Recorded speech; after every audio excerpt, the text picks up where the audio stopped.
Mary, who was pledged to be married to him and was expecting a child.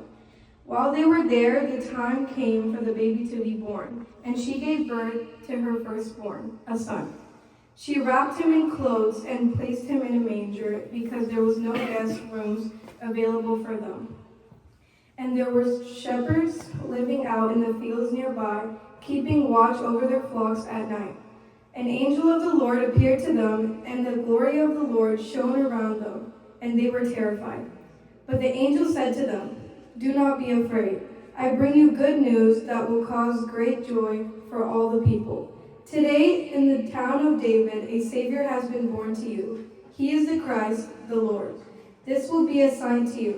You will find a baby wrapped in cloths and lying in a manger."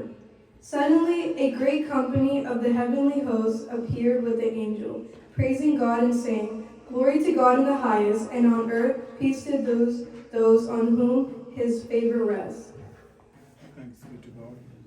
നമുക്കെല്ലാവർക്കും സന്തോഷത്തോടും ഉത്സാഹത്തോടും കൂടെ ദിവ്യവിതരണം ധ്യാനിച്ചുകൊണ്ട് കർത്താവേ ഞങ്ങളുടെ പ്രാർത്ഥന കേൾക്കണമേ എന്ന് അപേക്ഷിക്കാം.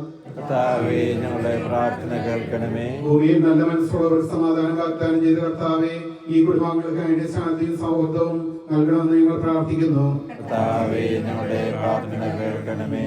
ഈ കുടുംബത്തിലുള്ള എല്ലാവരെയും അനുദിന ജീവിതത്തിൽ ഉപരി പുണ്യപൂർണ്ണരാകുവാൻ സഹായിക്കണമെന്ന് ഞങ്ങൾ പ്രാർത്ഥിക്കുന്നു. കർത്താവേ ഞങ്ങളുടെ പ്രാർത്ഥന കേൾക്കണമേ. ഈ കുടുംബത്തിലെ ഓരോ അംഗത്തെയും ആത്മീയവും ശാരീരികവുമായ അപകടങ്ങളിൽ നിന്നും പൈശാചികമായ ആക്രമണങ്ങളിൽ നിന്നും സംരക്ഷിക്കണമെന്ന് ഞങ്ങൾ പ്രാർത്ഥിക്കുന്നു.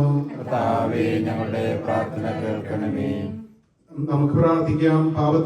ഞങ്ങളുടെ പാപത്തിന്റെ അടിമത്തിൽ നിന്ന് രക്ഷിച്ച സ്വർഗത്തിന് അവകാശികളാകുവാൻ മനുഷ്യനായ പ്രഥമിശിഹായെ ഞങ്ങളെല്ലാ പ്രവർത്തനങ്ങളും പെരുമാറ്റങ്ങളും സംസാരങ്ങളും ബന്ധങ്ങളും സ്വർഗീയമാക്കാൻ ഞങ്ങളെ സഹായിക്കണമേ. ഈ കുടുംബാംഗങ്ങളെ ഈ നാടിനെ അനുഗ്രഹിക്കണമേ.